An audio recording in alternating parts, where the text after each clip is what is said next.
Virus সদস্য recruit agency যারা আছে বিগত বছরে ভয়েসেল শুরু করার আগে ভয়েসেল ব্রুনাইতে রিক্রুটমেন্ট করার আগে আমরা প্রতি বছর 10 থেকে 12,000 কর্মী ট্রেনিং করছি।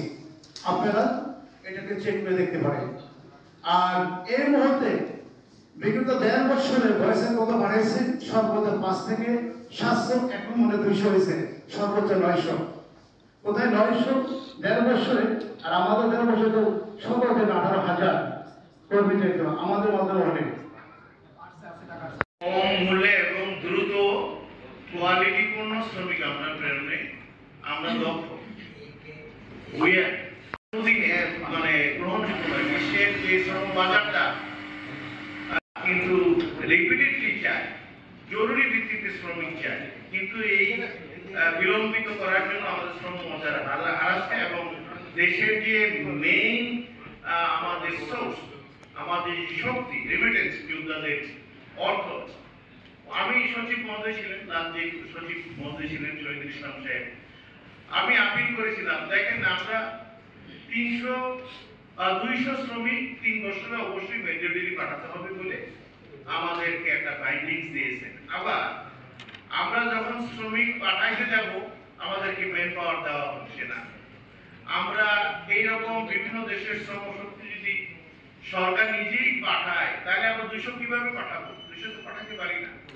যার ফলে আমাদের লাইসেন্স বাতিল করে দেওয়া হচ্ছে এবং 2 থেকে 3 lakh, even 4 lakh 5 lakh under table money নিয়ে সরকারি এবং যে ঘুষ দুর্নীতিতে পূর্ণ এই বিএমইটি, এটা একটা ফ্যাক্ট। তো আমরা আসলে খুব সমস্যায়। আবার রেমিটেন্স আনতে পারবো, আবার রেমিটেন্স আনবো, কিন্তু আমরা যখন শ্রমিক পাঠাই ওই দেশে কিন্তু অর্থ প্রেরণ করতে হয়। আমাদের বৈধভাবে অর্থ প্রেরণের কোনো বৈধতা নেই। আমরা হুন্ডির মাধ্যমে বা বিভিন্ন মাধ্যমে টাকা পয়সা প্রদান করে থাকি। আমরা খুব সমস্যার মধ্যে আছি। জি, ওয়েসেল লোক পাঠাবে। শুনুন, আমাদের দেশ থেকে তো শুধু ব্রুনাই যায় না, অনেক দেশে লোক, ধরেন সৌদি আরবে যাচ্ছে, কাতার, কুয়েত, ওমান, বাহরাইন, প্রচুর দেশে লোক যায়। ওকে, ওয়েসেলও আমাদের পাশাপাশি কিছু কিছু দেশের লোক কর্মী প্রেরণ করে। যেমন ধরেন জর্ডানে, তারা শুধু গার্মেন্টস কর্মী জর্ডানে প্রেরণ করবে।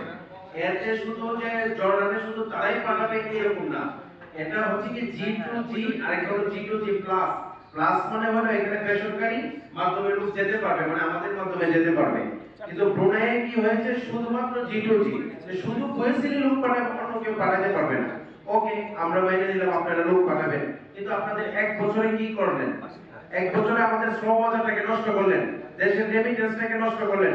যেখানে আমরা প্রতি বছরে 12,000 লোক পাঠাইতে সক্ষমতা রাখি, সেখানে আপনারা লোক পাঠাইছেন মাত্র 300। এটা তো দেশের ক্ষতি। আপনারা এই চুক্তির মাধ্যম দিয়ে কি বাস্তবায়ন করতে চাচ্ছেন? আর ওই ভাইয়ের একটা প্রশ্ন ছিল, এটা শেষ হয় নাই, যে সেটা হলো আপনি স্বৈরাচার বলছেন। শুনুন ভাইজান, 5 আগস্টের আগের যত চুক্তি ছিল সব আপনারাই স্বৈরাচার হিসেবে অবগত করছেন আমাদেরকে, যা আছে সব স্বৈরাচার। এই চুক্তিগুলো 5 আগস্টের আগে হয়েছিল এবং ওই সরকারের আমলে যত ট্রান্সফার যত কিছু হয়েছিল ওই দূতাবাসে সবাই এখনো অবশিষ্ট রয়েছে। তারা এখনো তাদের শক্তি দিয়ে চাচ্ছে যে এই জিনিসটা তারাই কন্ট্রোল করবে, অন্যদেরকে দিচ্ছে না এটা কন্ট্রোল করার জন্য। এই জন্য আমরা এই শব্দটা এখানে মেনশন করেছি। আপনি গত মার্চ মাসের একটা রিপোর্ট মনে হয় দেখেন নাই, ওয়েসেল থেকে প্রায় একটা কোম্পানিতে মনে হয় 50-এর উপর অধিক লোক গিয়েছে এবং ওইখানে কর্মীরা যাওয়ার পরে জানতে পারলো যে তাদেরকে ফ্রি অফ কস্টে আনা হয়েছে, ইভেন তাদেরকে টিকেটটাও ফ্রিতে দেওয়া হয়েছে কোম্পানি কর্তৃক।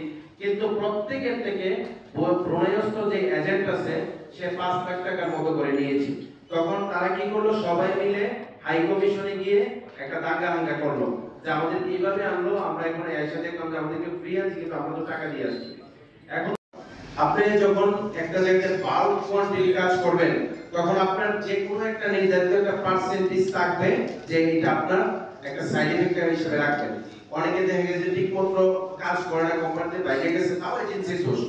এবং সেই জায়গাতে আপনারা নোট করবেন যে একটা লোক যখন নিজেও গিয়ে কোনো অকারেন্স করে সেইটাও কিন্তু এজেন্সি দায়বদ্ধতা নেই।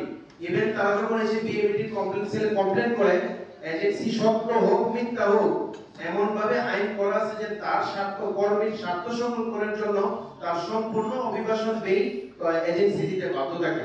সেই জায়গাটাতে বয়েসেল কিন্তু কোনো প্রকার এরকম সাপোর্ট আপনাকে দিবে না।